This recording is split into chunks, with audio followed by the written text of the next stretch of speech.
going to log off and log back on.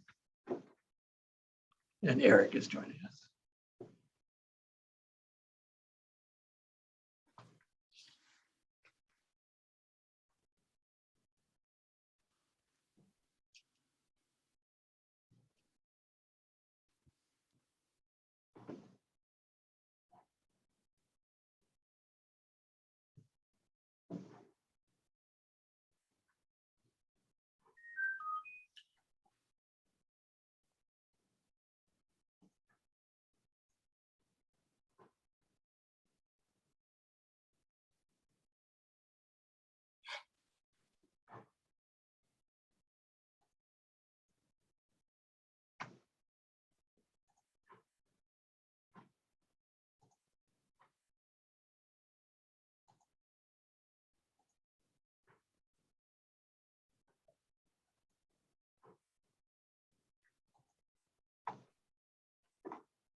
Is Eric having trouble too? Or?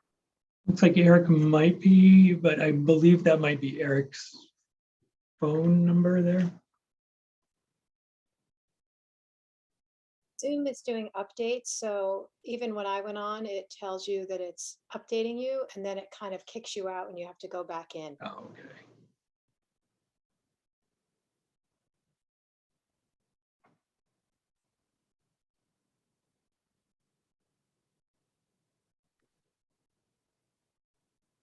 And this is Don. We just got a email alert that Zoom is going to be finicky, more finicky about requiring updates. So if prior to the meeting, just let it run. It'll tell you if you need an update or not. Otherwise, it won't let you in.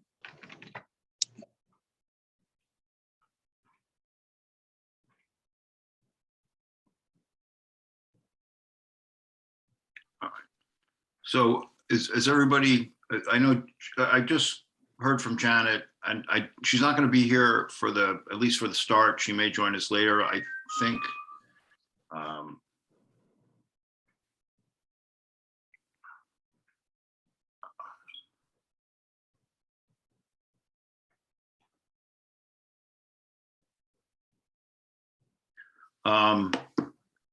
Are we otherwise connected to Heather? Is Heather? Heather is here. Yes. Yeah. Can you guys hear me? Yes, we can hear you. We just can't see Okay. you. Because I actually went in and checked the settings and I don't really know why it's not turning on. It's set to be turning on. Okay, so then I think we're ready to go. I'm going to call to order this regular meeting of the Saratoga Springs Public Library Board of Trustees. It's May 9th, 2022. The first order of business would be the approval of the minutes from the April meeting. That would be the regular meeting and an executive session.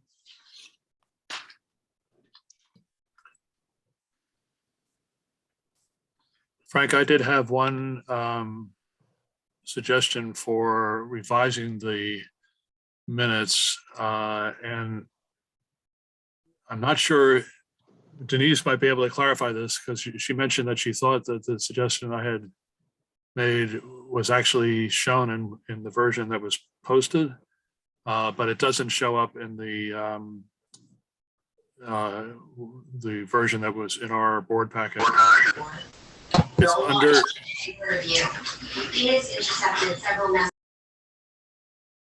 It's under correspondence and communication. I just thought it would be helpful to clarify what is said in that section.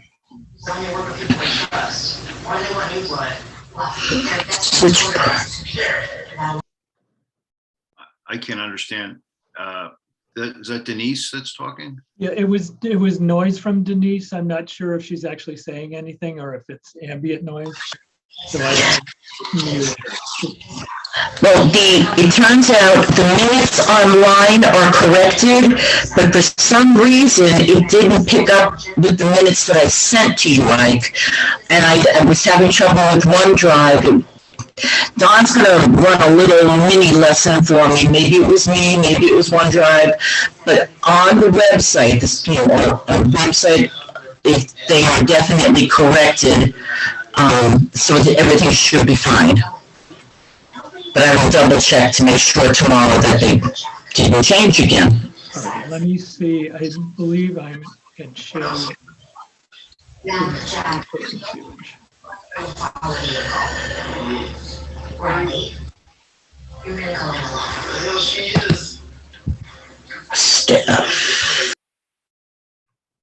Terry? Yeah. What was it? What was the nature of your suggestion? Okay, I can just, it's a very simple one.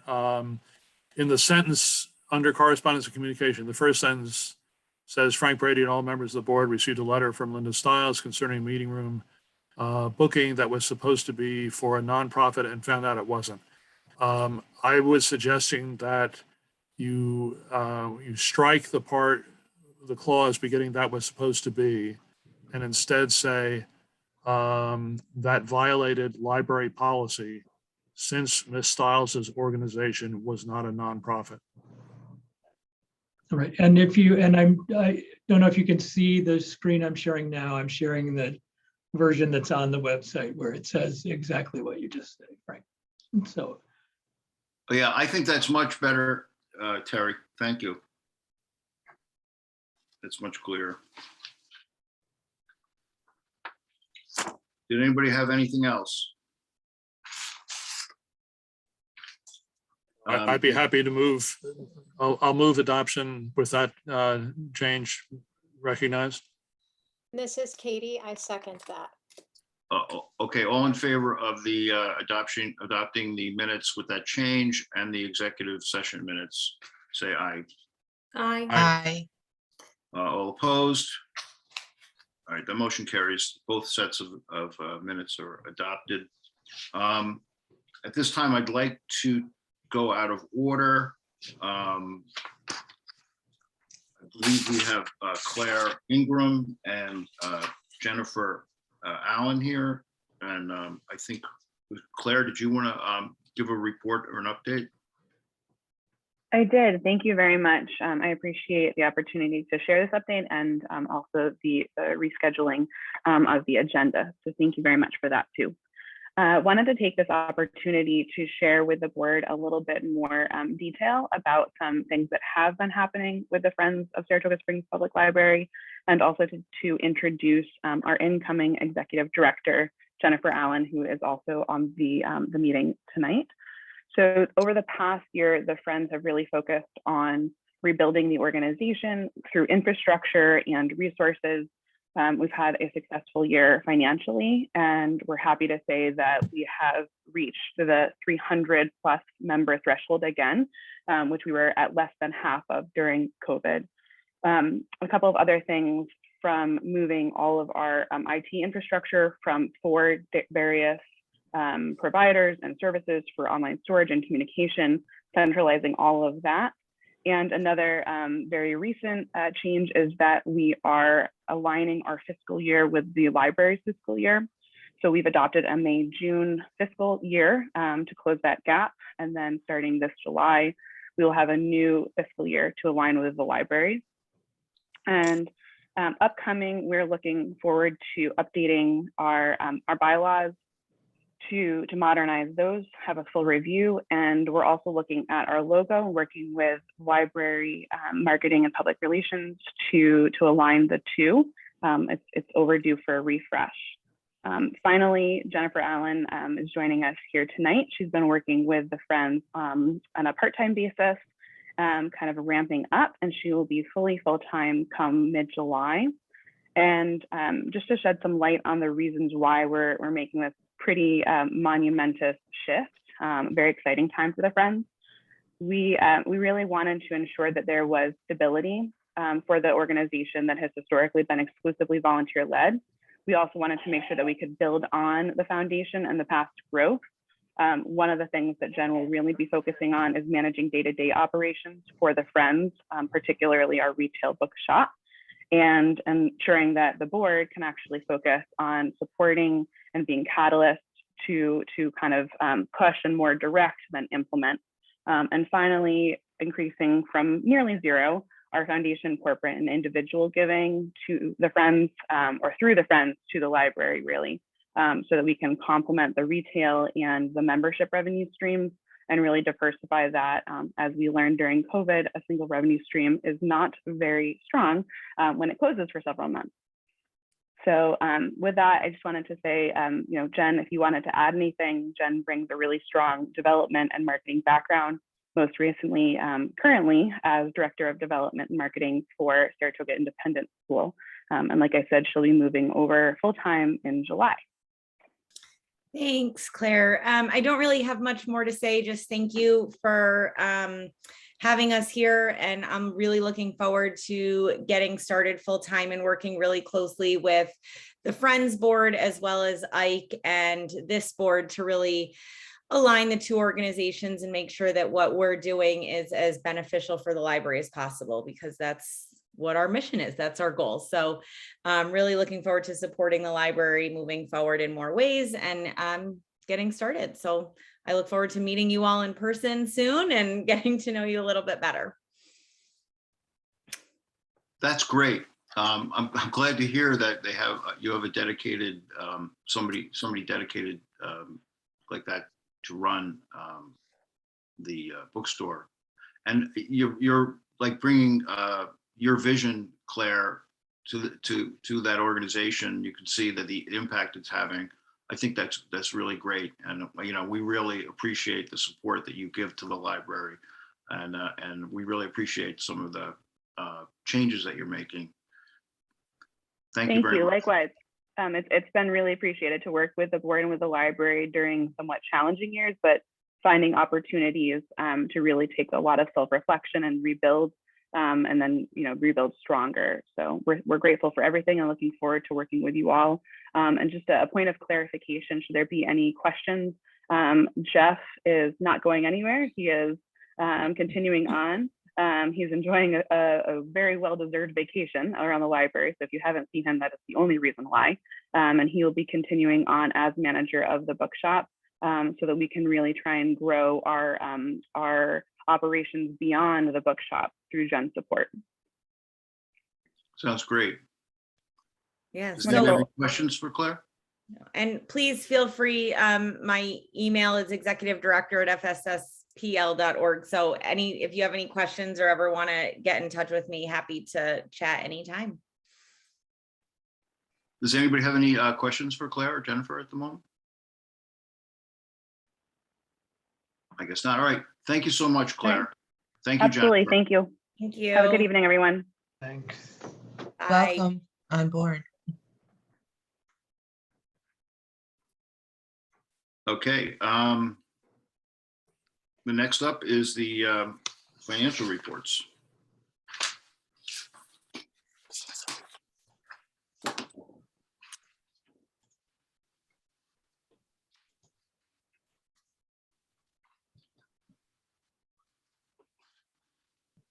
And I don't know if there were any questions.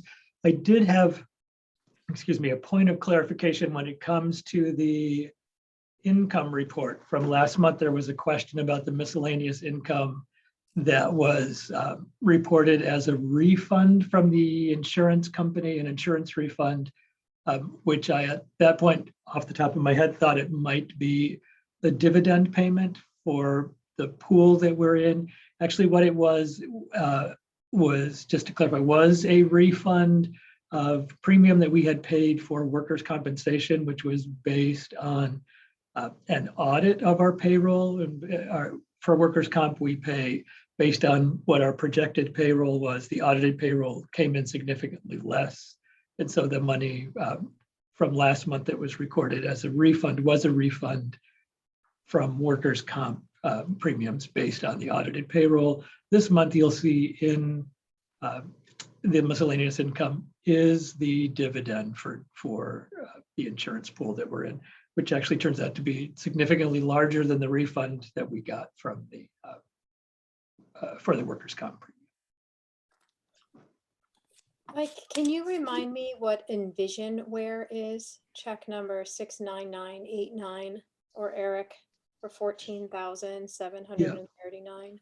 So Envisionware is our self-checkout software. It's the maintenance contract for the machinery for self-check, both for the software and the hardware. Okay.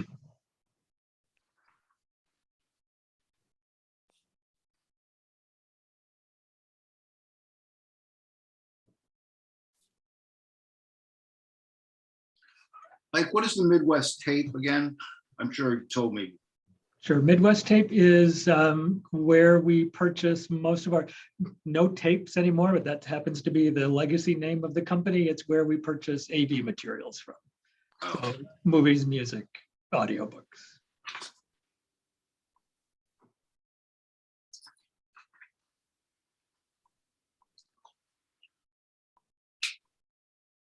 Okay, the first thing you have that's listed on the agenda is actually a request for reallocation on the budget report. Right. And that just You're requesting that we. Yes, requesting to do a little bit of reallocation. If you look at the budget report, you'll see that we are not overspent yet, but very close to it in the periodicals and microforms. Primarily, that's front loaded at the beginning of the year with a contract for subscription renewals. But we do have a couple of projects that we'd like to complete this year, particularly some microfilming of the Saratogian. And so by doing that reallocation from that line, which is where the Midwest would come from, we're buying significantly fewer of those physical AV materials. And so it seemed like an appropriate line to move from that line into the periodicals and microform. Okay, so I'm going to make a motion that we reallocate 5,000 from the audio and visual materials to periodicals and microforms. This is Can Katie. I'll Terry- second that. Excuse me? I think Terry and I went simultaneously, so you can just Okay. pick one. All right, Katie, I think seconded that, and all in favor? Aye. Hi. Any opposed? Okay, that's reallocation goes through. We also have to approve the prepaid checks, 69961 to 69962, totaling $389.75, as well as the May warrants, 69963 to 70041, totaling $137,000. $137,776.75. I make a Katie, I motion. move to approve the April prepaid checks and the May warrants. I'll second that. All in favor? Aye. Hi. Any opposed? Motion carries. Okay, then we're up to the financial reports. We just went through the April prepaids and the May warrants. We're back to the budget report, and we're also at the income report. And I'm realizing that I jumped the gun there when we were talking about expenditures when I gave my explanation about the income. So I apologize for that. So,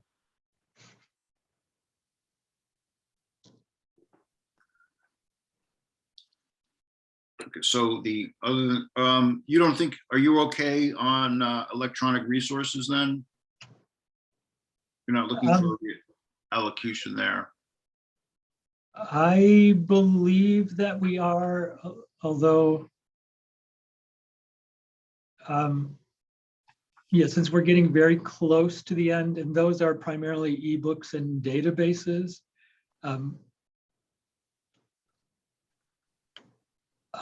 You know what, I don't know. I mean, that may be an area where we could potentially use a little bit more. I know that we just Got another invoice for an English language learning support platform that we use for our tutoring. And there may be, I'd be interested in hearing from either of our Jennifers or Catherine about their comfort level with. Yeah, I was just going to say, at least for us in adult services, we don't anticipate having any more costs for databases this year, in this fiscal year. And we've been spending about, I want to say $3,000 a month on ebooks, streaming movies. So it's close. I mean, it can wait for next month. But you know what, I mean, it probably could wait, but I think that while we're here, we might want to go ahead and do what we've just done and reallocate an additional $5,000 from the AV materials into electronic resources, since they're a similar thing. One is a physical manifestation, the other is the digital. So I think you make a good point there, Frank.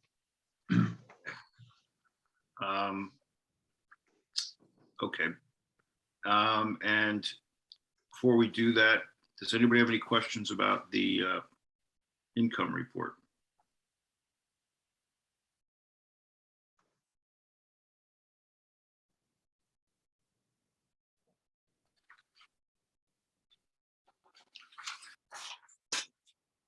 Okay, if not, then I'm going to make a motion that we reallocate $5,000 from audiovisual materials to electronic resources.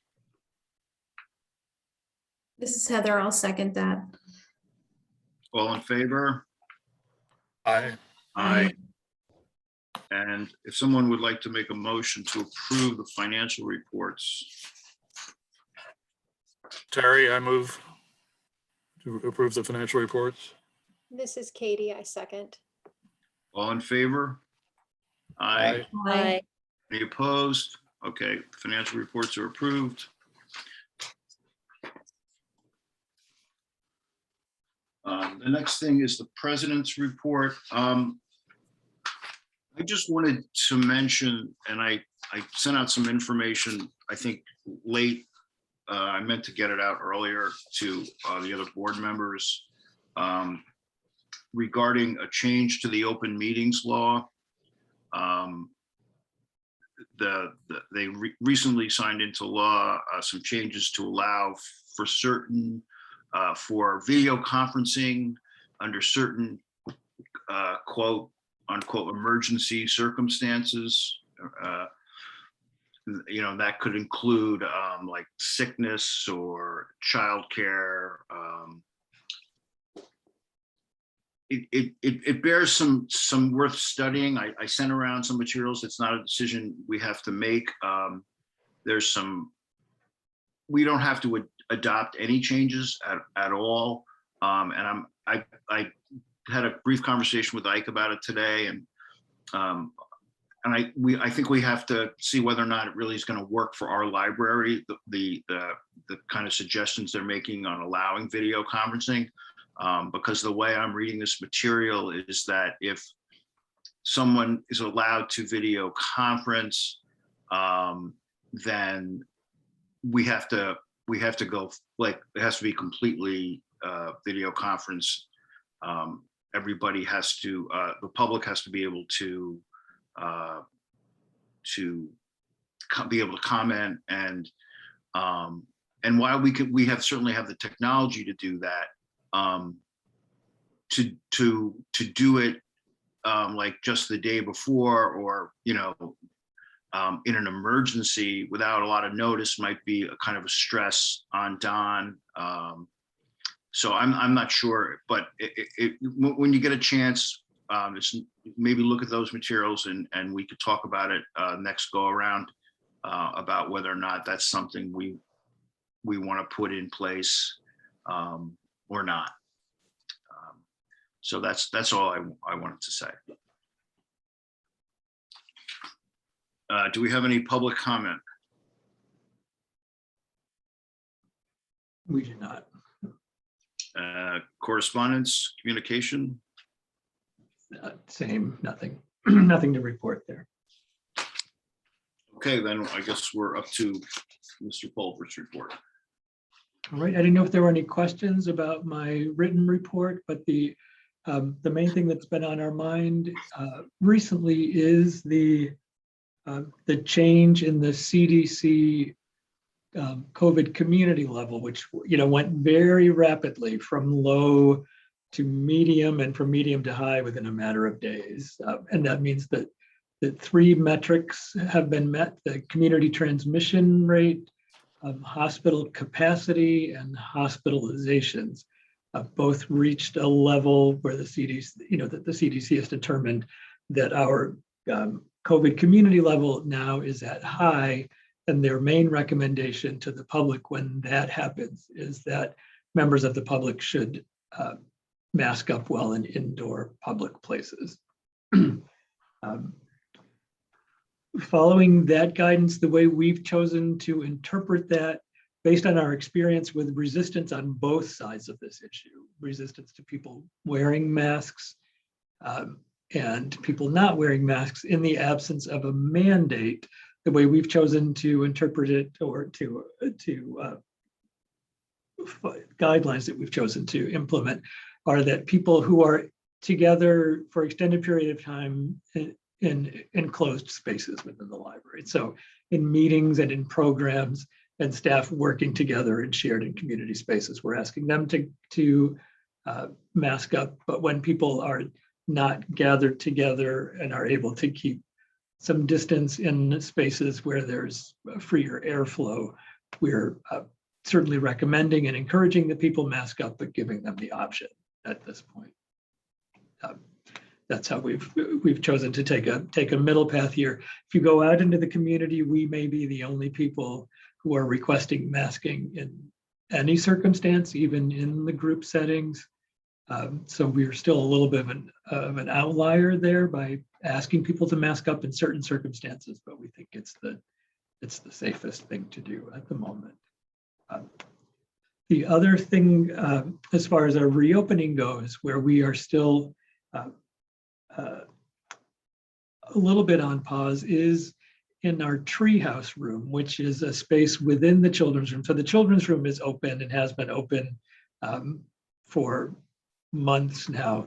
There's a space within the children's room that is it's an enclosed space that's a preschool aged play area. And of course, these are the last members of our community and of our constituency who are not eligible for vaccines, who are not the best at physical distancing, and maybe the least likely to mask up. So because that's an enclosed space that can get crowded in serving people who are at high risk and at low probability of complying with any restrictions we put in place, we're still keeping that space closed for the moment.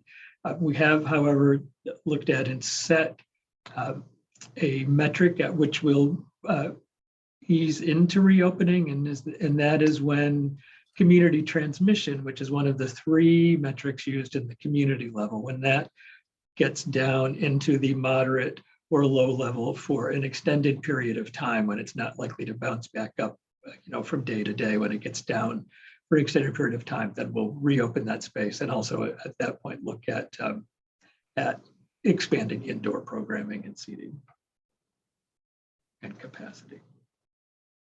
It seems like a measured response. I know that the masking is still required in a few places. I know where I work, it's required. Right.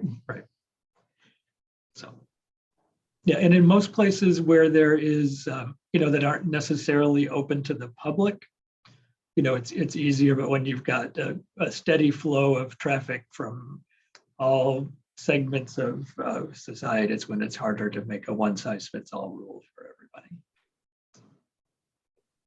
And is it going okay, Ike?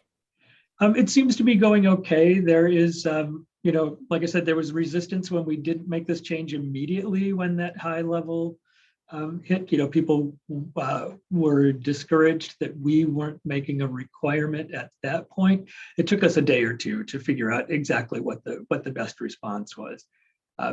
So we did get some pushback from people who wanted us to require masks. We also heard some pretty vocal opponents to the notion of requiring it across the board, particularly when people aren't. So the way we figured it, if we're upsetting people on both sides of the issue, we're probably doing the right thing. But yes, people seem to be compliant with the system that we have in place now with little resistance. Good. Has there been a high demand for the space in the playroom? We have gotten some people asking for it. Most people, what we're finding is, as you would suspect, that when we reintroduce things, they're slow to catch on again. And then when numbers go up, attendance at programs is falling back down again. So people are aware of what's going on in the community. There are a couple people who are very eager for us to reopen that space. It's not a universal demand, but there are some people who have expressed the demand often and forcefully that they would like the space to reopen. But it still seems to be in a minority. The people that we see in the building regularly, there is sometimes some disappointment, but the vast majority of people are understanding for the rationale for why that space is not open.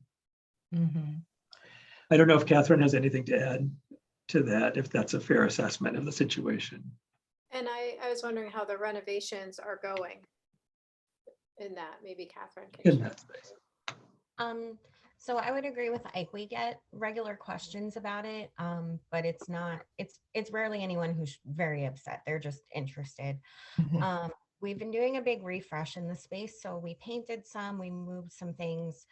Gina is working on new signage for us. So I would have to defer to her on where that is, but almost all of the new things we ordered are in. We're still putting some things together. So we're not quite ready for a reopen, but I don't think the COVID situation is quite ready either.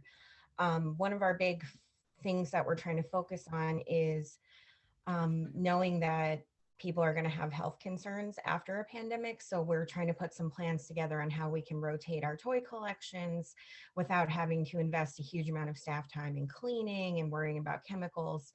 So we're purchasing different toys and we're figuring out ways that we're going to be able to rotate things and make it a little safe, but people can still have fun.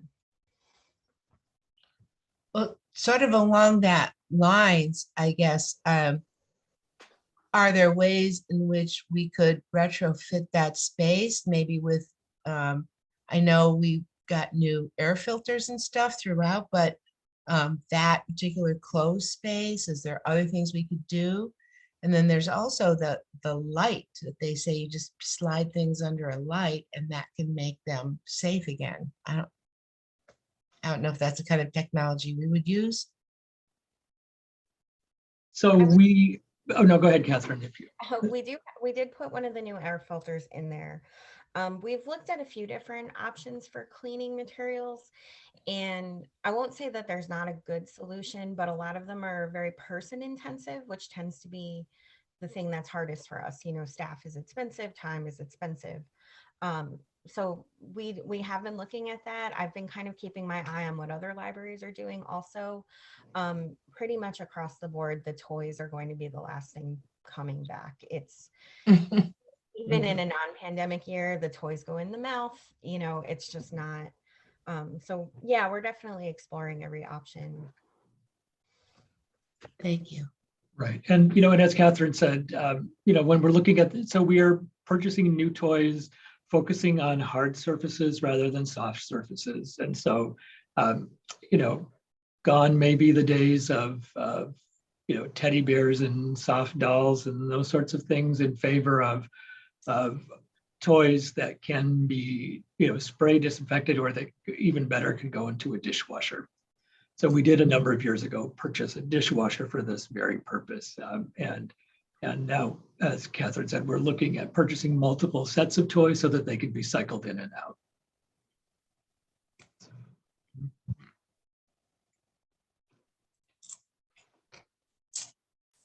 Totally different topic in your report. I was intrigued by the description of the tour that you led for the Friends. Yes, And I just want to put in a word for the trustees. I think it would be great to have the trustees go on a similar tour. I thought that would come up in this conversation, since we haven't had an opportunity to do that. So it really was and people don't always believe that when I first came here, the thing that I was proudest of is from library people who came to visit after I moved here about 15 years ago. I dragged everybody I knew into the boiler room. I'm like, look at this beautiful boiler room, but it's not everybody's cup of tea. But I agree, it would be a good thing to give everybody kind of a behind the scenes look, both of the operation of the building that people don't always see, mechanical systems, and just the workspaces of the human power that it takes to operate the institution.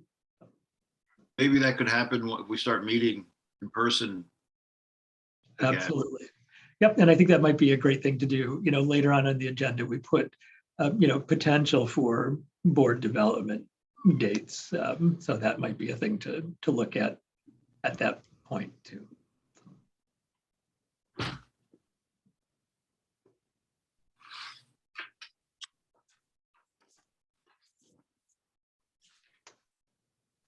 Great. Is there anything else you wanted to highlight? You know what? I don't think so, unless there were any other additional questions from my report there.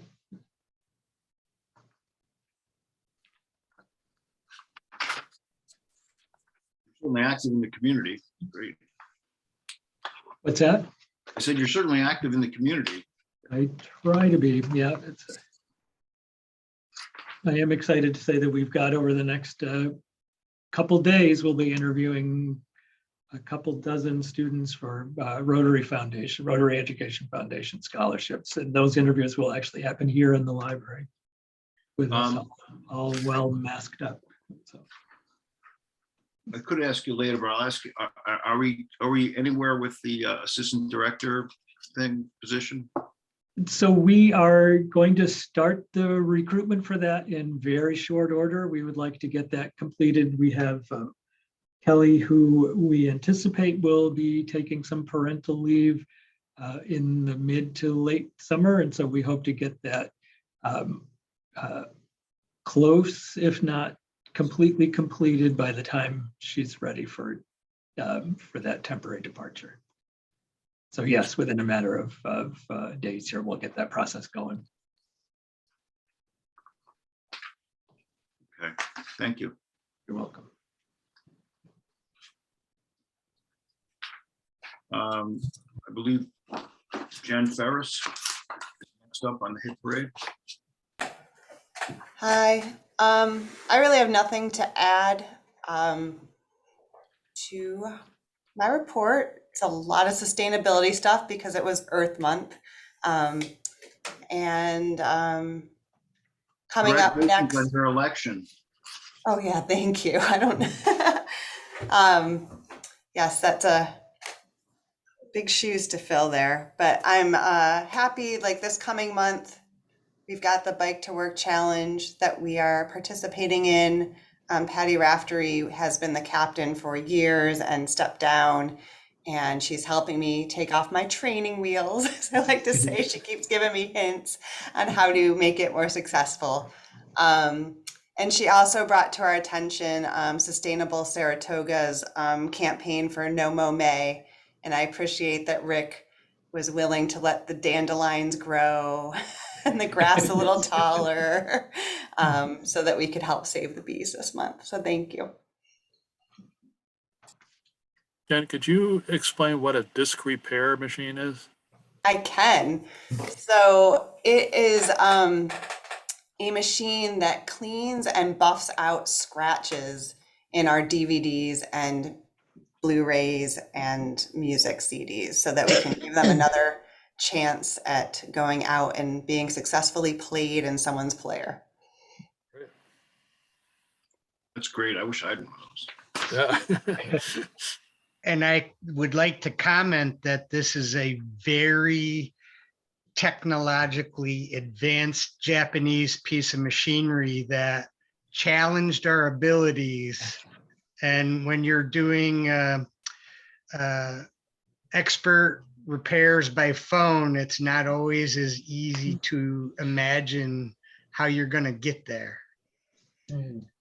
But it definitely pushed our abilities a little bit, and we have a much better understanding of the intricacies of that piece of equipment.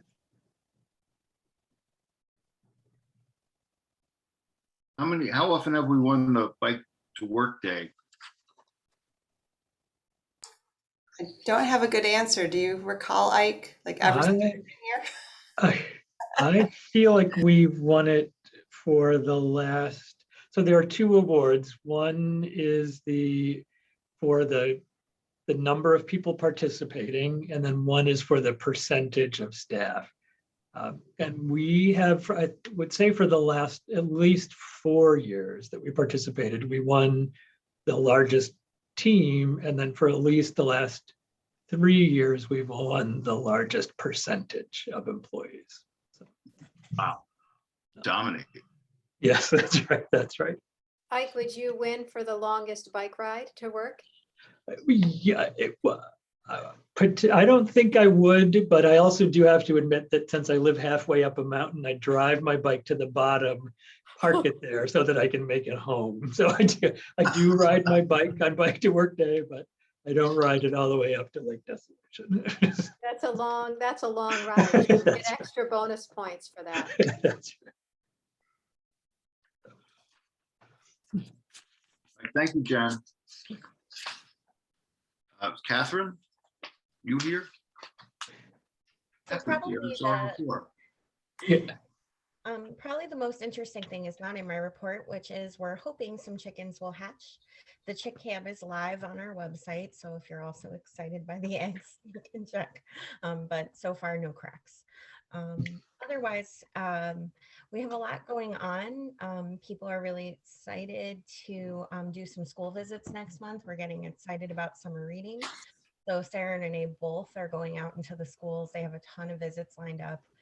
We have a couple of schools that approached us about coming to visit us to do a field trip. We haven't worked out the details yet, but I'm hopeful that we'll get that done too.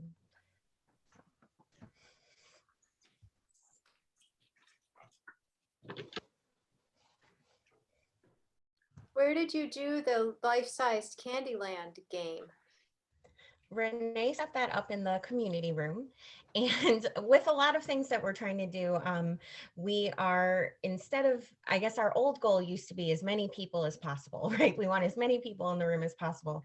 So now what we've been doing is setting out like shifts. So she would take like 3 or 4 families at a time, and they would play, and they had such a good time, and we gave away a bunch of candy. So she did a great job on that. Fun.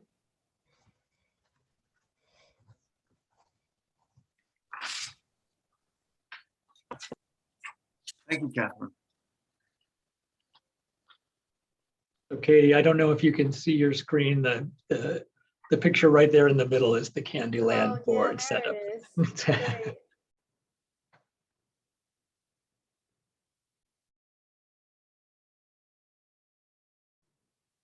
Jen, oh. Hi, yeah, I don't have a whole lot this month either. I just was going to echo what Ike said earlier about the public returning to programs. I think, staff have been trying to gear up fairly quickly with getting a sort of normal times slate of activities. But we have noticed that the public is slow to return to some of them. I think especially over the last few weeks with the numbers having increased. But we're still trying. We're kind of trying to feel things out. Our computer help one-on-ones and the technology chat sessions seems to be really popular. Those are things that are still in high demand. And actually some of the holistic things like the mind, body, yoga, meditation, etc. So it feels like people are still looking for technology and also looking for ways to sort of have some sort of self growth, or I think, self-care right now. So that's what we're kind of seeing trend wise. We were happy to welcome back the brown bag lunch in April after being on hiatus for so long. So that was good. And we're trying it as a hybrid approach, both in person and online. We have a few lighting issues to work through, but we've been kind of trying to figure out different models that will work for that. So we have another one coming up next week.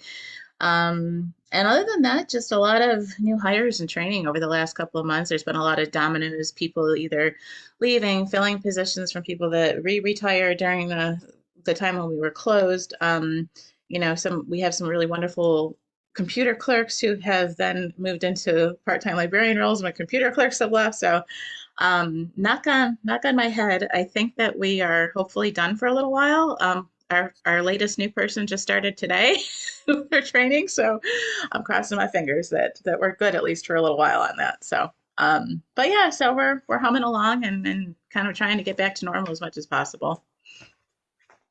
And the Saratoga room is open like as normal? Saratoga room, yeah. We have some limited hours, but we have more evening hours, and it's open at 9 a.m. Instead of 10. So we're doing really well with that.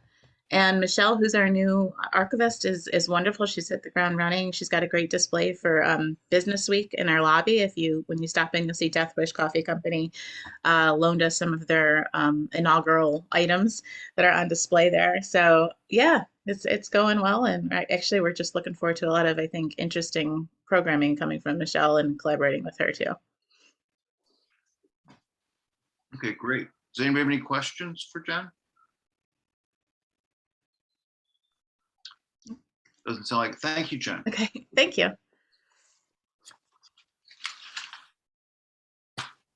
Taras. Yes, sir. Well, first of all, I want to apologize. I had taken my little friend for a doggy walk and things didn't go as planned, so I was a few minutes late. Overall, the maintenance staff is adapting and trying to reacclimate ourselves to all these programs and program and personnel needs. You know, we're still working short-staffed, and we're hoping to add another person back into our staffing here in the near future. But it's definitely challenging when you don't have the personnel. I think overall we're doing really well, and it's helped us to work better as a team because there's no other options. Mm-hmm. But, you know, the big thing this month, you know, we're doing good with the state, with the Legionella. You know, the motor issue, we're in a good place now. We know what has to happen and why. And, you know, you learn some of the finer points of some of this work in a much more detailed way. The big thing, as you know, is the weather breaks. Oh my God, you can't believe what's in the parking lot in the morning. But overall, I think we're doing well. And with some of the new cameras, and we're moving forward in a better way. Any Good. questions? Thank you. Thank you, Rick.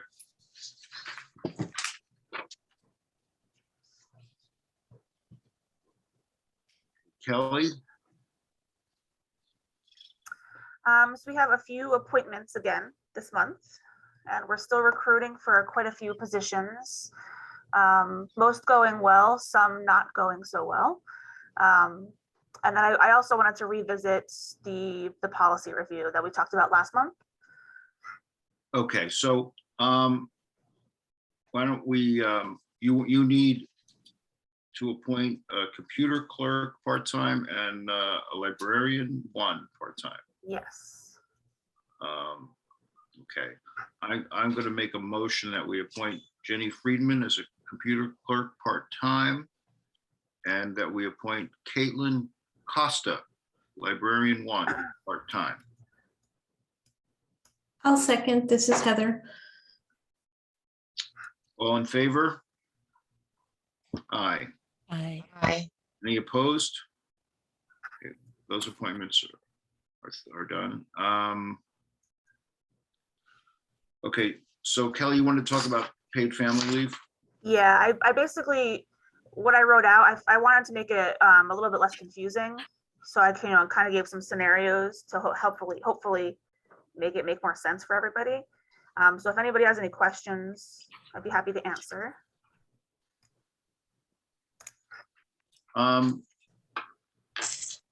Would you mind just explaining again why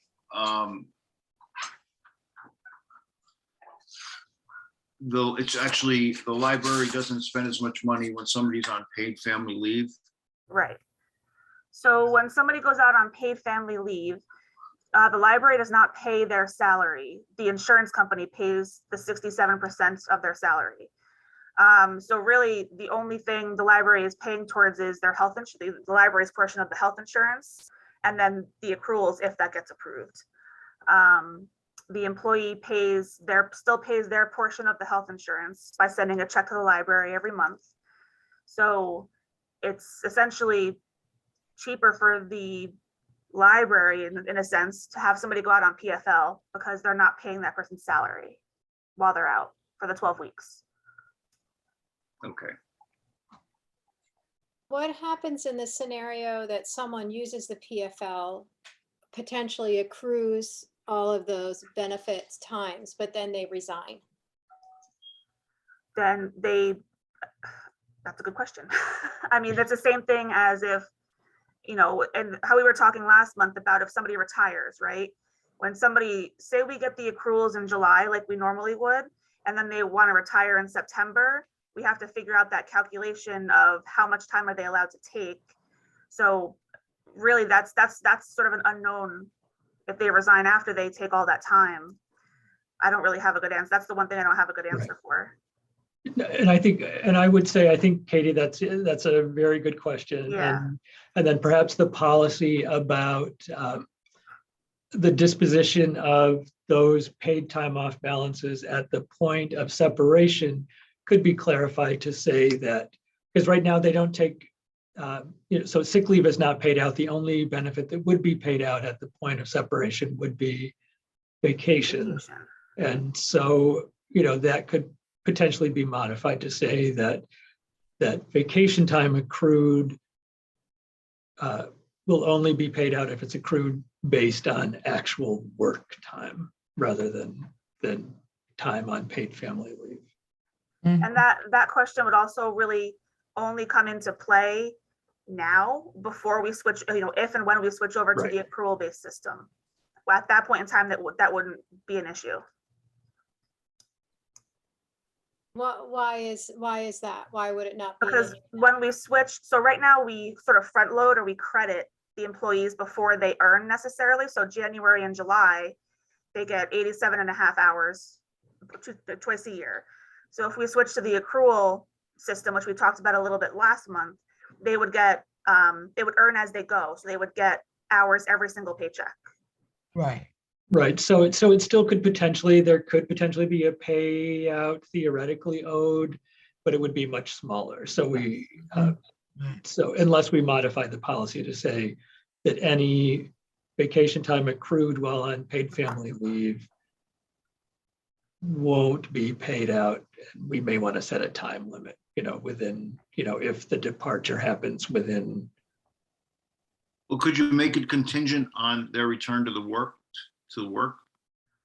Yes, and I think that's exactly the same notion. I was just phrasing it in the opposite way, but yes, I think, yeah, so that just so you could say that that the use of the time would be contingent upon their return to work. And maybe that would be for a specified period of time, Right. Return for one day, but I don't know, just spitballing, but for a month or 3 months or whatever for it. Carol. A question, please. Does the paid family leave differ from the Family Medical Leave Act? So yes, they are different, but they also can run concurrently. So the Family Medical Leave Act is unpaid, and all it does is hold your position for 12 weeks. Paid family leave is paid at 67% of the employee's gross weekly wage, and that's paid by our insurance company. And then that's also for 12 weeks, but it also does still hold your job. So the PFL is a New York state policy. FMLA is a federal policy. All right, and then, so you need a certain amount of time in for either or both? Yes. Yes. And that's how long? Hold on, I have it right here. Please, Um, and thank you. Yeah. It's in And my Kelly- report too. Yeah. Kelly, am I correct in that staff actually pay part of the PF? Yes. Okay. So PFL, we get a small percentage out of our paycheck every biweekly. Staff pays into PFL. FMLA, it's just a federal policy. There's no charge for it. There's no, it's not an insurance. PFL is actually an insurance. Right, thank you. Yep. Hey, can you scroll up on the report so I can? Oh, certainly. Yep. Sorry. Oh. There you go. Up to where all the way to the top of my report. I think I have it in here somewhere. Right there. Okay, so right here. So for full-time employees who work 20 plus hours per week, they qualify for PFL after 26 consecutive weeks of work. And then part-time employees who work less than 20 hours per week, it's after 175 days of work. That's for PFL. And then FMLA I have here too. Let's see. So for FMLA, it's eligible to employees who have worked at the library for at least a year and have worked at least 1,250 hours during that 12-month time period.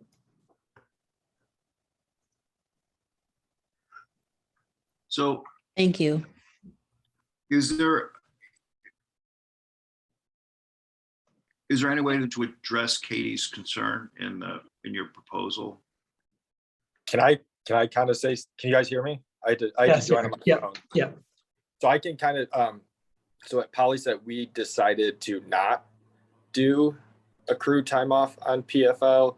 And so one of our reasons, so in scenario one, so that employee, say they're out for 4 weeks and they use 20 days. So when they come back, they could have very little paid time off, where the employee on PFL, say they have 20 days before they go on PFL. When they come off of PFL, they're still going to have their 20 days. So the employee in scenario one is getting paid out more money by the library, but they're also using their accrued time that they've earned, where the employee in scenario two isn't having to use any time. But I believe they do have the option that they can, if they want more than 67%, they can use some of their accrued time to get to 100%.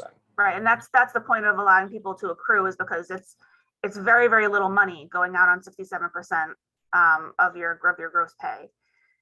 So that having people accrue allows them to supplement their income while they're out. Right, but I think that 67%, you can also use some of your time to make it 100%.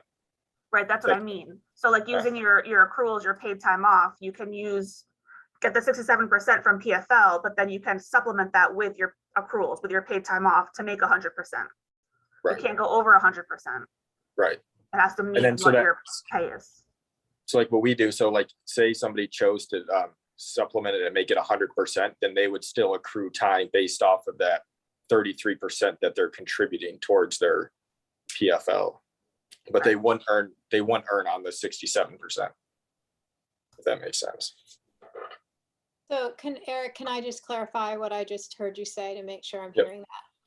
So if an employee goes out on PFL and 67% of their salary is being paid out to them, but they choose to use 33% of the time they have accrued previously, they will still earn, but they will only earn on the 33% as if they were a 33% employee. Yeah, they would basically earn on their earned time that they're contributing to the PFL. But that would also be the same for the scenario one. So somebody who has to go out without taking PFL, they're just using their paid time off, they would still be accruing at 100% because they're using their, you see what I'm saying? Does that make sense? Well, and then I was confused about that though. So if someone is on vacation, if you take 3 weeks of vacation, you accrue your time even though you're on vacation. Yes. Correct. Yeah. Okay.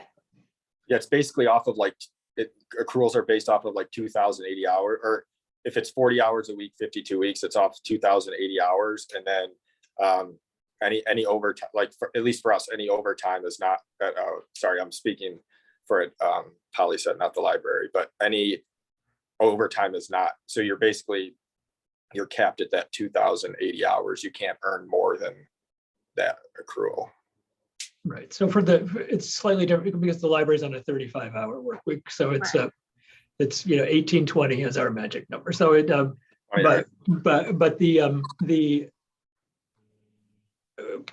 idea is that you would accrue based on what your full-time status is. So if you were whether you're working it or whether you're on vacation or pay time off, as long as you're on the library payroll, then you would be accruing. With PFL, you're not actually being paid by the library, you're being paid by an insurance company. So the money's coming from the insurance company and not from the library. And that's where some places make a distinction between whether you are then able to accrue or to not accrue. So I don't know if that makes it any clearer for you. So in the scenario so that it's that 33% is basically the amount of time that you're an employee. And so some places would just let you accrue, as Eric is saying. That's correct. And then other places like our peer libraries, when we've done the research, actually treat it as if you are still on the payroll for the library. At 100%. At 100%. Because right. there's really, if somebody goes out, I mean, so say we're allowed to roll over 420 hours of vacation every single year. If people have that bank, they can do that, which is 12 weeks, which is the same as PFL is 12 weeks. So somebody theoretically could take 12 weeks off if they have to have a hip replacement or whatever and not have to go on PFL, not be here for 12 weeks, but still accrue while they're out for those 12 weeks. Right. So why is it different for PFL when the PFL person's not even on, like the library's not paying them? You see what I'm saying? So are you suggesting that by paying people benefits when they're on PFL, that the library, since the library doesn't have to pay them salary when they're on that insurance policy, it would be the library may be incentivized to actually give them the benefits because it's saving money in the long run by not having to pay them salary. So if they choose to do the paid family leave, to that extent, the library is saving money by that choice. Yes. So maybe to incentivize that choice, I don't know. To pay them we might pay them benefits. Right, that's correct, yes. But then the library is also paying whatever employees to take on those shifts, right? Right, so that's someone could in fact then use their 12 weeks of PFL, their 12 weeks of saved vacation time, right? And potentially be paid, be accruing time and be out of the library for 6 months. If that was approved, yes. Okay. Yes, that's going to happen for at least the half of that time, the 12 weeks for sure. Yeah, because 12 weeks is the PFL. That's our right? policy. Right. So do we want to incentivize them to use the PFL? Because we're not paying them the regular salary. We have to pay a replacement, whatever they're doing, whether they're on however, we have to pay for the replacement, whatever they choose. We have to, hire somebody to fill that position. Right, and if you did, I mean, not every position would necessarily have to be filled temporarily, but if you did want to fill a position temporarily, that person would not have any health benefits and they would also not accrue any paid time off. So that cost wouldn't be there for the temporary employee. So really it would be a wash kind of with the person out on PFL. If that makes sense. I don't know. I think we save money when they go on PFL, right? That is correct, yeah. And is there a reason then that when you're talking with an employee about their options, is the only reason that they would not do PFL because of that 67% and potentially they don't have enough saved to end up at 100%? Yes. That's correct. It would seem like most people would opt not to use PFL unless they had to. And it would be exactly that situation where they, had some kind of emergency or some kind of situation that required an extended absence and they didn't have enough of the paid time off benefits to cover the absence.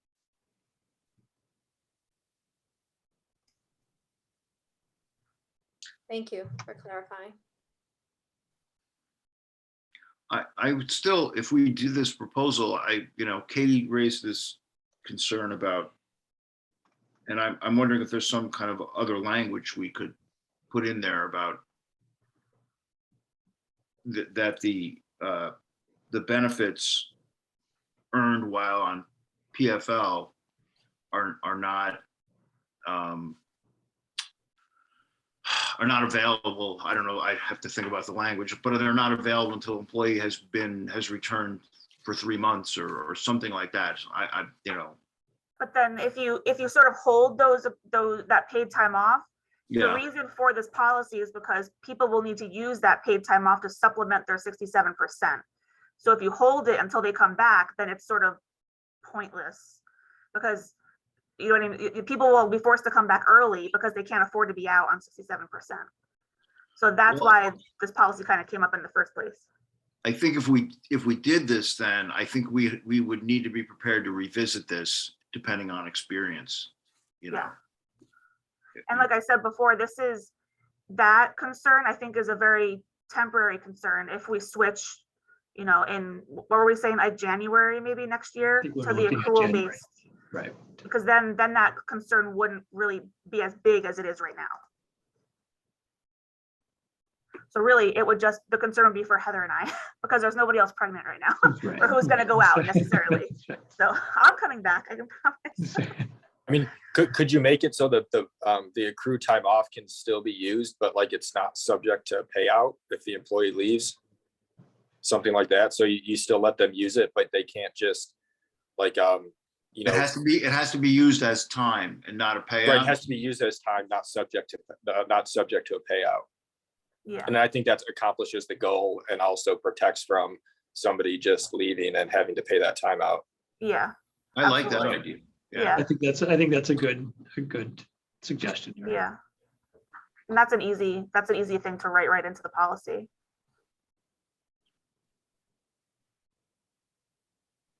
And there's similar language, something like that in our leave donation policy where employees can, if a request is made, employees can donate some of their vacation time to an employee who's in need, but that gets converted to sick leave. So it gets paid out. It's only for use as sick leave. Right. It doesn't get paid out in any other way, and it gets converted. So nobody's accruing somebody else's or banking somebody else's. Do you want me to look up the exact wording of that? I have the handbook up here. Sure. Let's see. All right. I just have to find it. Hold on.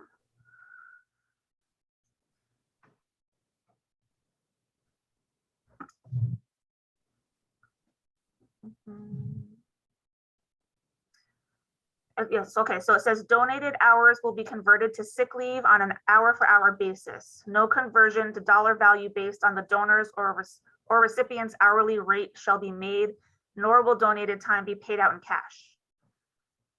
So we can kind of sort of take that and take the donated part out. And use it as a model for saying that this, right. Any kind of PTO, right? What's that? Katie, what do you think of that? Yeah, I think that's reasonable because I could also see a scenario that someone doesn't necessarily want to bring their time up to 100%. They want to then keep some time off so that then whatever is happening, if it's medical, if it's family, that after that 12 weeks, they could still take a day a week or, so it leaves that flexibility. Right. for someone to make that decision, but we're not in that scenario that if they really don't come back, we're Right, we're left holding the bag for something. just that, it just Yeah. feels like a strange thing financially to do. But I'm comfortable with the scenario around PFL, and I'm even more comfortable with us switching to the different way of accruing time. What about you, Frank? Yes, I think, you know, as you pointed out, if we could just change the proposal a little bit.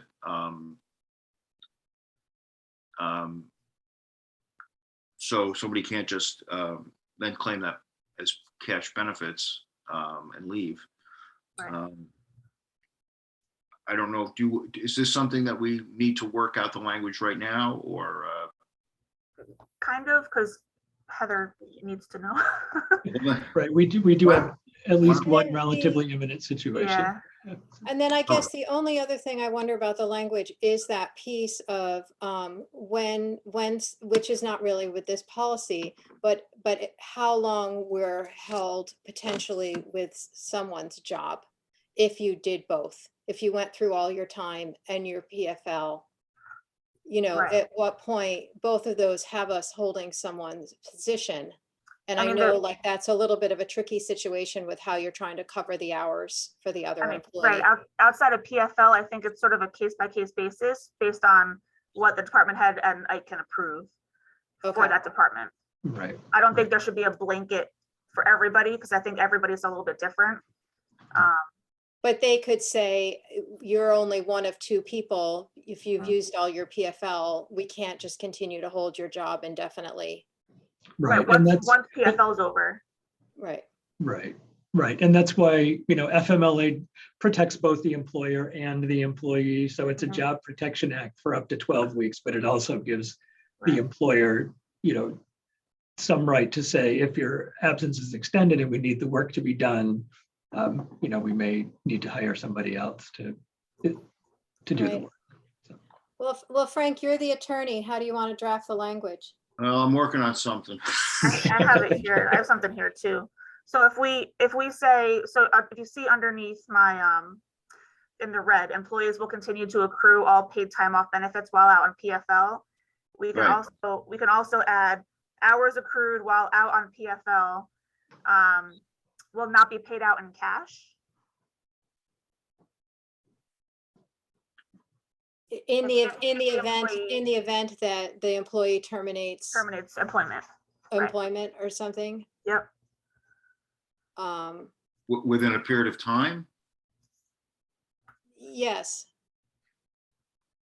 If the employee, Well, you know what, does there need to be a period of time? I just wonder if, because this is an extension of a benefit, it's a little bit of an unusual circumstance, if we just make that blanket statement that says, you know, paid time off accrued while on PFL will not be paid out in cash at separation, period. Okay. And then I don't think we need to put a time limit on, because, you know, we've extended a benefit, but we've also, you know, held back a little bit as well. So, because I couldn't see a reason why we would, if we've extended this benefit, why we would necessarily want to pay it out at any point of separation.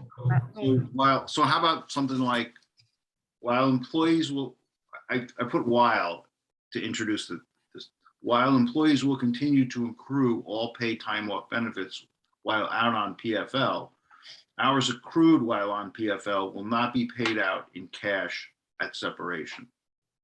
Or if there is a separation or something, right? Because there isn't an assumption that there's a separation. Well, we all separate at some point. Oh, and in theory, the person could use those hours between the time that they come back to work and the date of their official separation. And that's how you get around that, is you just say, you have to take those days off if you want those hours. Right. Yeah. I mean, where it could get tricky is like determining which, if you're somebody who doesn't use all of your time, could you say, but I didn't use my new accrual, but I used my old accrual. I don't know how Well, wouldn't you just calculate, like if you were out for 12 weeks at this percent, this is what you would have accrued, and that many hours can't be paid out? Yes, I mean, yes, I think that's the simple logic, and I think that's the most sensible thing. But I could see a scenario where somebody would say, no, but the time I used was the new vacation time and not the time I earned while I was on PFL. Oh my goodness. You're right. That's terrible. But I would think that then you, Kelly, would say, well, we don't just take a recent accrued time. We go, right, exactly. It's in the bank, right? I mean, if you can't. That seems like it would start to make everybody crazy. Yes. All right, so I'll propose this again. You guys think it should be changed. While employees will continue to accrue all paid time off benefits while out on PFL, hours accrued while on PFL will not be paid out in cash at separation. Yeah. Okay. Sounds good.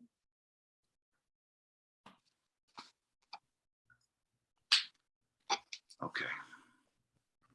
So do you want to just send that to Kelly? And if we're going to approve the change in policy, you'll just say something like with these changes or with that addition or whatever, so it's accurate in the Well, minutes. we can make a motion right now to change the policy, not as reflected in in Kelly's report, but as reflected. I'm going to speak out the language, and then people can decide whether or not they want to vote for that as the change. Kelly will be writing it down, I'm sure. Yes, I have half of it down. That's right. Okay. And it So, will be reflected in the minutes for the record as well. so I propose that we change the current policy on New York paid family leave to add a sentence at the end of the policy on page 57 that states, while employees will continue to accrue all paid time off benefits while out on paid family leave, hours accrued while on paid family leave will not be paid out in cash at separation.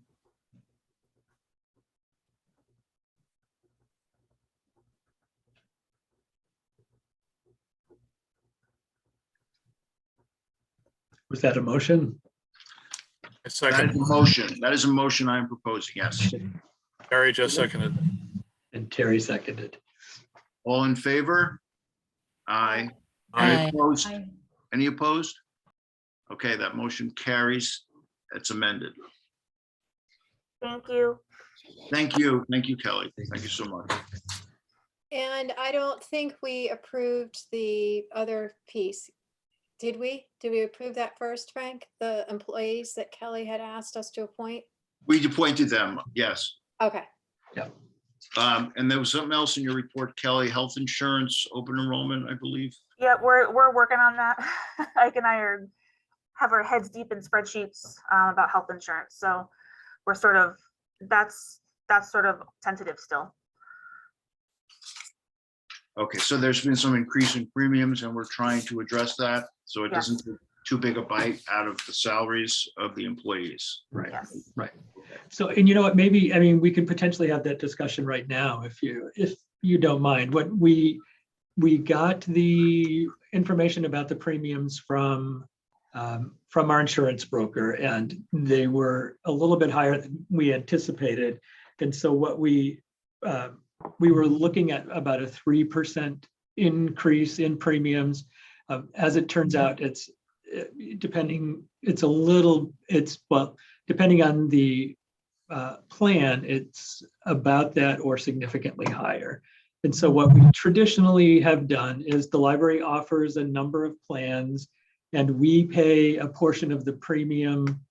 We pay 95% of the premium is our contribution for individuals, or we pay 80% of the premium if the coverage is for couples or families or parents and children. And we traditionally base our contribution off the lowest cost plan that we offer. So it's a fixed amount. So no matter which plan employees choose, the library's contribution is a fixed amount based on those percentages of the lowest cost plan that we offer. There was some change in what was the lowest plan that was offered before is now not the lowest cost plan. It's the second lowest cost plan. And if we base our contribution off the lowest cost plan, it is particularly for individuals, for coverages for individuals, it would mean a pretty significant increase in contribution from employees that would be well above the 5% of the cost of living raise that we just approved. So what we might request would be to base that contribution off the second highest plan so that it evens out a little bit more, so that employees are still making a meaningful contribution to their health coverage, but it is a little bit easier to stomach for most of the staff. And in that case, the cost increase to the library for the health and coverage would average about 4%. For staff members, it would be, depending on the plan that they chose, between a potential decrease to about a 12% increase. Mm-hmm.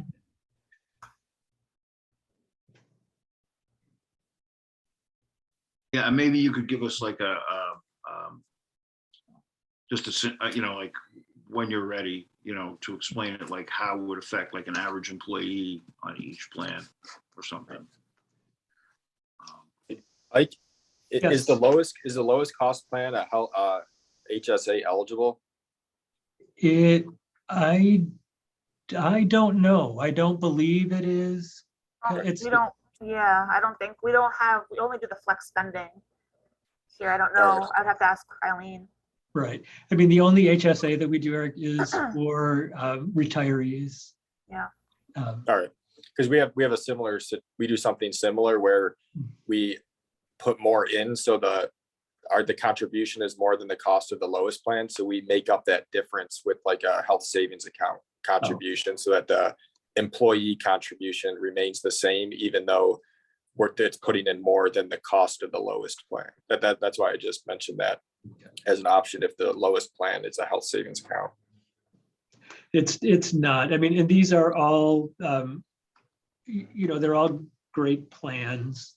None of them is a high deductible. I think the distinction this year in the change is that the plan the lowest cost plan may not allow for any out of network coverage, which is probably what's making a decrease there, which may be the thing that most of the staff goes for, but it's hard to say.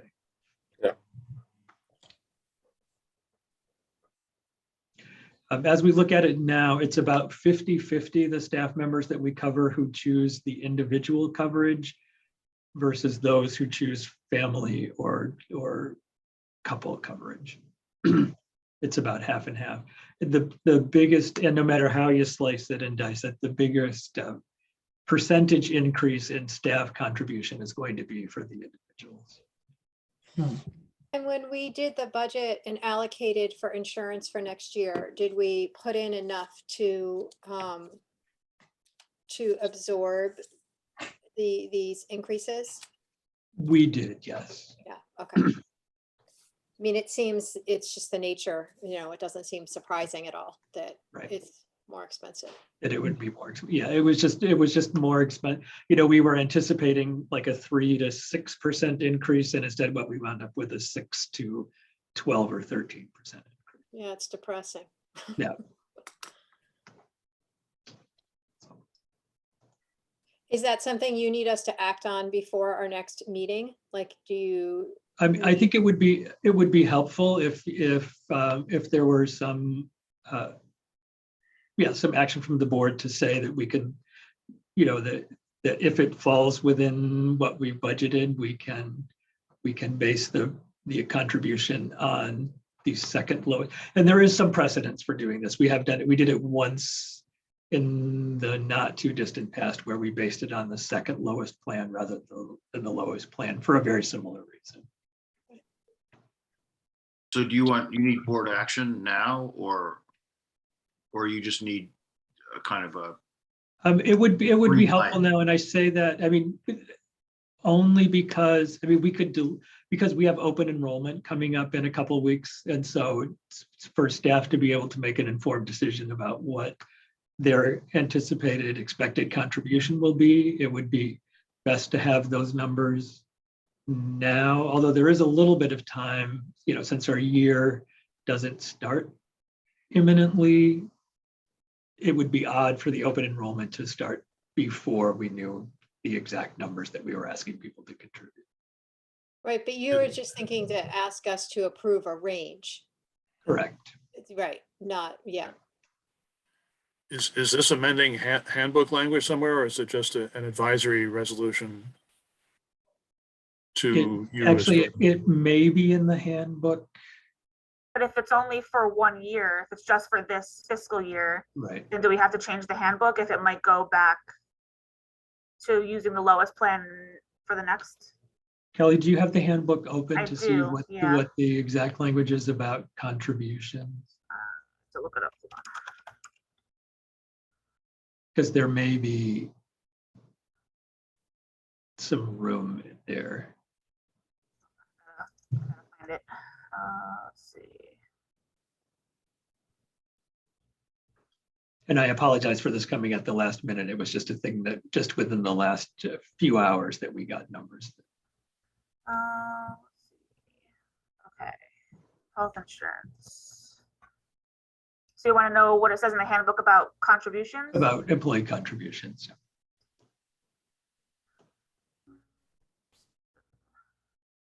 And this has changed over the years too. So Okay, so there's a whole chart.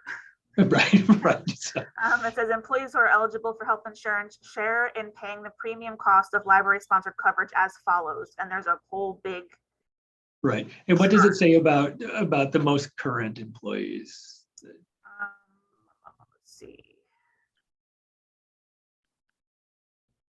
So well, it says effective July 1st, 2019, which is the most current date. Right. For individual coverage, the employee pays a minimum 5% of the premium. Library pays 95% of the premium based on least expensive plan option. Wow. All other coverage tiers, employee pays a minimum of 20% of the premium, and library pays 80% of the premium based on least expensive plan option. All right. So that is so it would require an update to that language. When is open enrollment begin? It was supposed to start on the 20th, I believe. So maybe we're gonna just need to have a quick special meeting or special meeting something, once. like Right, that, and when you've got more of the data, if we're gonna have to also rewrite what's in the handbook. Approve. no, I agree. If you are amenable to that, to have a special meeting for that purpose. Okay. Yeah. There may be something specific we can vote on or something. Absolutely. Yep.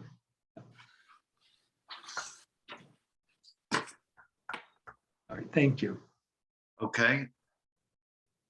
Is that it then? That was that all from your report, Kelly?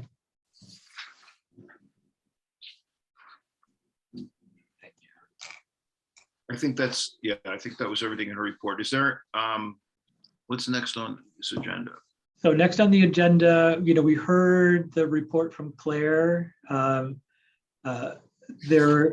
put on the agenda some scheduling times for board development and a retreat, which is typically something that might happen in an executive session, not the scheduling of it, but the board convening for development purposes and perhaps some kind of review of board activities, et cetera. And so I just wanted to get it on the agenda there because I know that Katie had some information that she might want to share.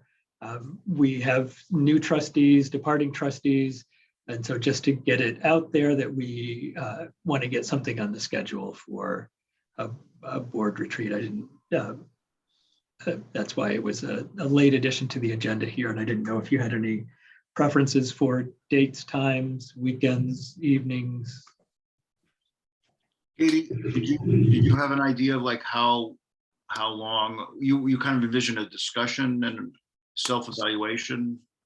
Yeah, so I have drafted a board review for us to do together that was not going to be, that is just for the trustees and for Ike to participate in.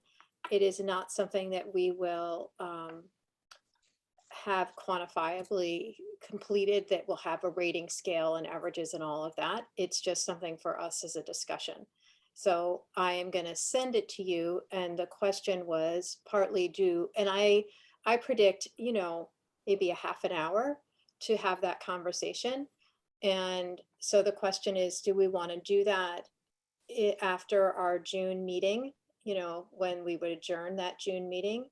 Or do we want to pick a different time to have some of that conversation? And the advantage of doing it in June or before the end of June is that Janet is still on our board and has served on our board for 10 years. So I would really value her input.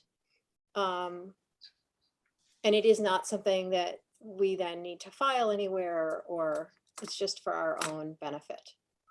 Is there, do you think it's possible to do it in conjunction with this special meeting? Absolutely. We could also do it that way. That would be sooner. Right. And because I have it finished, so I could send it out. I just didn't want to send it out without being able to share with the trustees what it is they're about to receive. And it just asks things about what we think about our relationship with the community and the services we're providing, and just give us a little bit of that self-reflection time. I just want to note, I'm not going to be available for the rest of this month. Okay. I'm going to be away. Well, you can remote in from Paris or wherever you're going. I did too.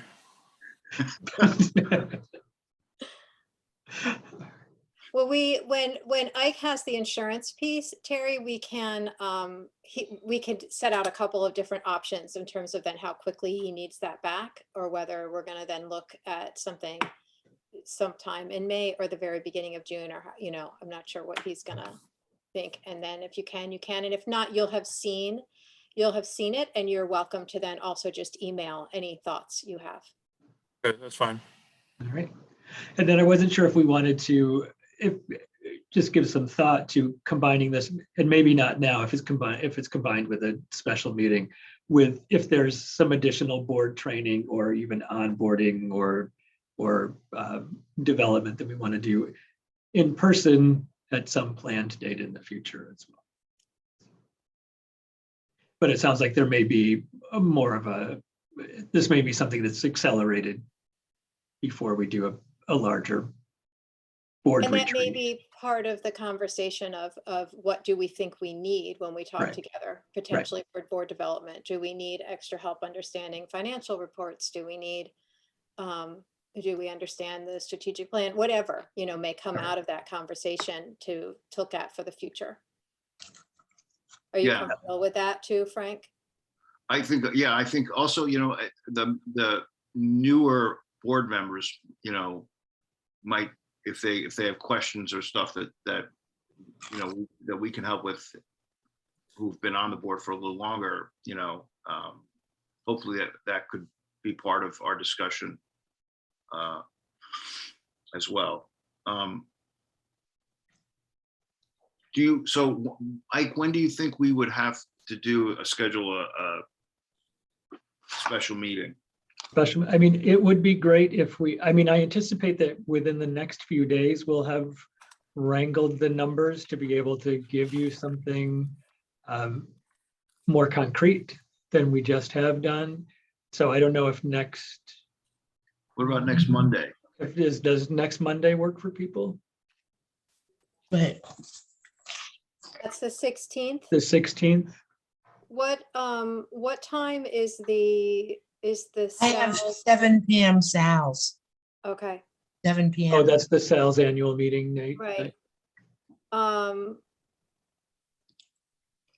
I probably can't begin until 5:30, or I could do it right before, potentially the sales one. What about everybody else? And is that something we need the whole board at, or do you just need us as trustees? I think just the trustees, and even then a quorum is probably, Okay,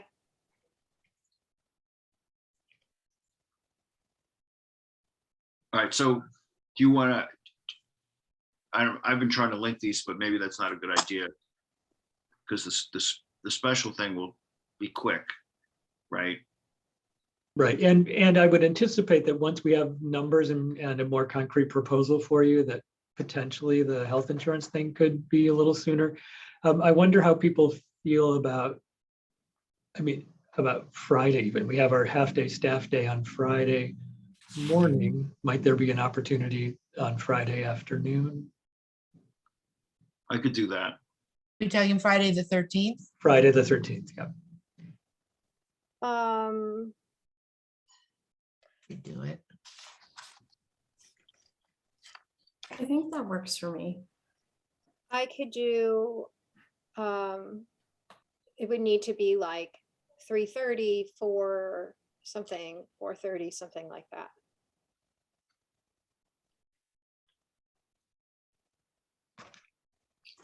Is that too late for people?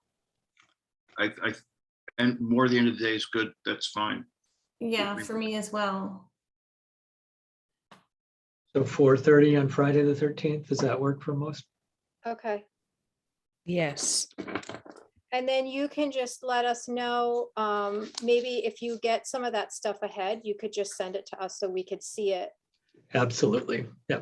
I mean, Kelly and I have been looking at it multiple different ways and, banging our heads together, trying to understand it. So we'll try to make it as comprehensible as possible too when we send it. So is that that then is exclusively, Katie, the health insurance meeting, or Do you want to do that since it's only Friday? And then are people comfortable staying a little later at our June meeting? yeah, I think we could do that. Or would you rather would people rather add this other conversation? With Janet not here, maybe we should just wait and email with each other, just that question. Okay, How about that? And people can respond back on which works better for them. yeah, because we want Janet there. Right. All right, so we'll, I guess we'll schedule that for the Friday the 13th, ominous. And Great. anything else here? You know what, the other things I noticed under the old business, I skipped over the mechanical systems upgrade status, and that is just to let you know that we're still waiting for equipment. So we're in a bit of a holding pattern for that. We did just receive notice from the State Education Department that by law, there's a limit to the time frame that we have to complete the project because it based on the grant funding that we've received for it. So I'm not exactly sure of what the implications of that are. There may be a requirement for us to return unspent grant funding if we can't complete the project by the end of the next fiscal year. I'm assuming that we will be able to, but I just wanted to let you know that we have received that communication.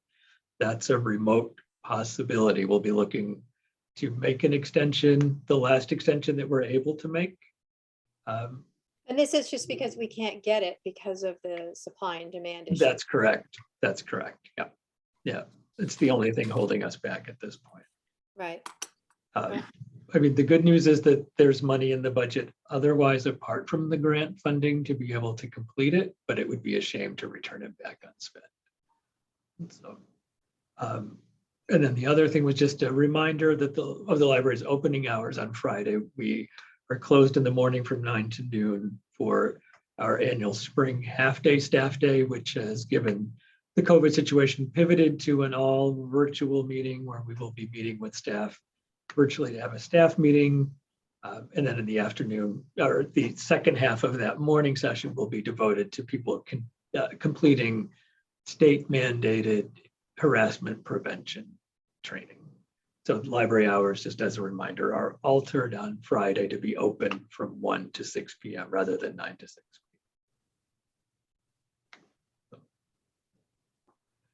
And an executive session there, but that's a placeholder. There's no need to do that at this point. okay. Okay, then I guess we're adjourned until Looks like there's a question from Jean, Frank, just a second in the chat. Jean? Oh,